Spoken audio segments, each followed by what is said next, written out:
नमस्कार. आज आपण भारताच्या इतिहासातल्या एका अशा दिवसाविषयी बोलणार आहोत ज्या दिवशी अख्ख्या जगाला एक जबरदस्त धक्का बसला होता. हो, आपण बोलतोय 1974च्या अणुचाचणीबद्दल, जिला एक खास कोडनेम दिलं होतं, स्माइलिंग बुद्ध.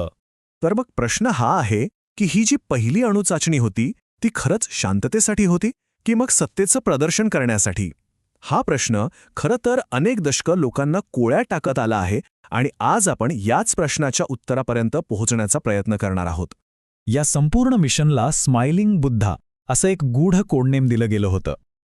तर मग चला त्या पहाटेची गोष्ट जाणून घेऊया, ज्या दिवशी एका तथाकथित शांततापूर्ण स्फोटानं संपूर्ण जगाचं राजकारण हादरवून टाकलं. तारीख होती 18 मे 1974. वेळ होती सकाळी 8:05 आणि ठिकाण होतं राजस्थानचं पोखरण वाळवंट. इथेच भारतानं आपल्या पहिल्या अणुबॉम्बचा यशस्वी स्फोट घडवून आणला. आणि हे सगळं इतक्या गुप्तपणे पार पडलं की काही मोजक्या लोकांना सोडलं तर देशात कोणालाच याची साधी कल्पनाही नव्हती. पण मग प्रश्न उरतोच की भारतानं अचानक एवढा धाडसे पाऊल उचललं तरी का? याचं उत्तर शोधायचं असेल तर आपल्याला थोडं मागे जावं लागेल. त्यावेळच्या आंतरराष्ट्रीय राजकारणात डोकावून बघावं लागेल.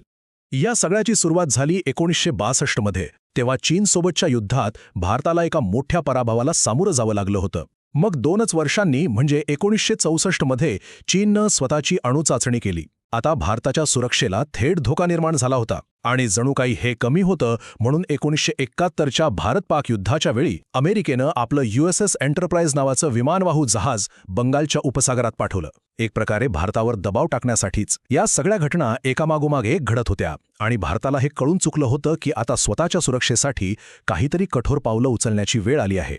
पण बघा, फक्त बाहेरूनच दबाव होता असं नाही, देशाच्या आतली परिस्थितीसुद्धा खूपच गंभीर होती. त्यावेळच्या पंतप्रधान इंदिरा गांधी एकाच वेळी अनेक आघाड्यांवर लढत होत्या. देशात आर्थिक संकट होतं, सामाजिक अशांतता होती आणि त्यातच रेल्वेचा देशव्यापी संप सुरू होता. काही तज्ज्ञांच्या मते या सगळ्या गंभीर समस्यांवरून देशाचं लक्ष दुसरीकडे वळवण्यासाठी सुद्धा ही अणुचाचणी एक महत्त्वाचं पाऊल असू शकलं असतं. बरं, इतकी मोठी आणि गुप्त मोहीम ती प्रत्यक्षात आणली कोणी? तुम्हाला आश्चर्य वाटेल, पण हा संपूर्ण प्रकल्प एका खूपच लहान आणि निवडक टीमने पूर्णत्वाला नेला. चला तर मग ह्या मिशनमागच्या त्या प्रमुख व्यक्तींबद्दल जाणून घेऊया. या मोहिमेला राजकीय पाठबळ दिलं होतं स्वतः पंतप्रधान इंदिरा गांधी यांनी. आणि वैज्ञानिक आघाडी सांभाळत होते अणुऊर्जा आयोगाचे अध्यक्ष होमी सेठना, भाभा अणु संशोधन केंद्राचे संचालक राजारमण्णा आणि DRDOचे प्रमुख BD नागचौधरी. या सगळ्यांनी मिळूनच ही अशक्य वाटणारी मोहीम शक्य करून दाखवली. आता आंतरराष्ट्रीय स्तरावर काय परिणाम होतील याची भारताला कल्पना होतीच. त्यामुळे हुशारीची खेळी खेळली गेली. या चाचणीला अधिकृतपणे नाव देण्यात आलं शांततापूर्ण अणुस्फोट, म्हणजेच पीसफुल न्यूक्लिअर एक्सप्लोजन किंवा PNE.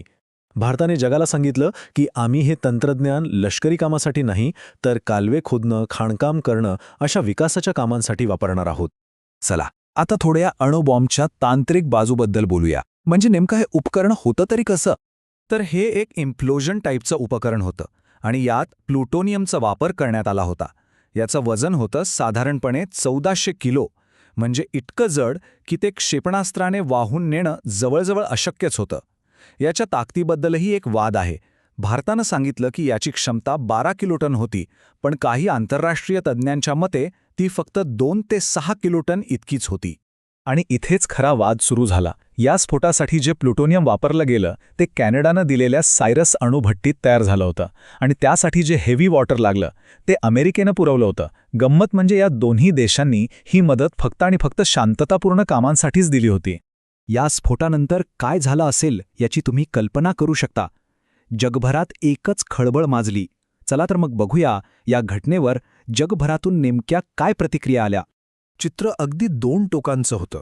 एका बाजूला भारतात प्रचंड उत्साहाचं वातावरण होतं. लोकांमध्ये एक राष्ट्रीय अभिमानाची भावना होती, जणू काहीतरी मोठं साध्य केले. पण दुसऱ्या बाजूला आंतरराष्ट्रीय स्तरावर चित्र पूर्णपणे वेगळं होतं. भारतावर टीकेची झोड उठली. शांततेसाठी दिलेल्या मदतीचा गैरवापर केला असे थेट आरोप झाले. या चाचणीचा एक खूप मोठा आणि दूरगामी परिणाम झाला. तो म्हणजे न्यूक्लिअर सप्लायर्स ग्रुप म्हणजेच NSGची स्थापना. खरं तर ही संस्था खास भारताला धडा शिकवण्यासाठीच तयार करण्यात आली होती, जेणेकरून भविष्यात दुसरा कुठला देश असं काही करू नये. कॅनडानंतर लगेचच भारताला दिली जाणारी सगळी अणुमदत थांबवून टाकली. इकडे भारताचा शेजारी आणि प्रतिस्पर्धी असलेल्या पाकिस्ताननं याला धोक्याची सूचना मानलं. त्यांचे पंतप्रधान जुल्फिकार अली भुट्टो यांनी तर याला थेट धमकी म्हटलं आणि तात्काळ पाकिस्तानच्या गुप्त अणुकार्यक्रमाला प्रचंड गती दिली. आणि इथूनच दक्षिण आशियामध्ये एका नव्या शस्त्रास्त्र स्पर्धेला सुरुवात झाली. तर मग या एका चाचणीचा भारताच्या जागतिक प्रतिमेवर आणि स्थानावर पुढे जाऊन काय परिणाम झाला? चला पाहूया.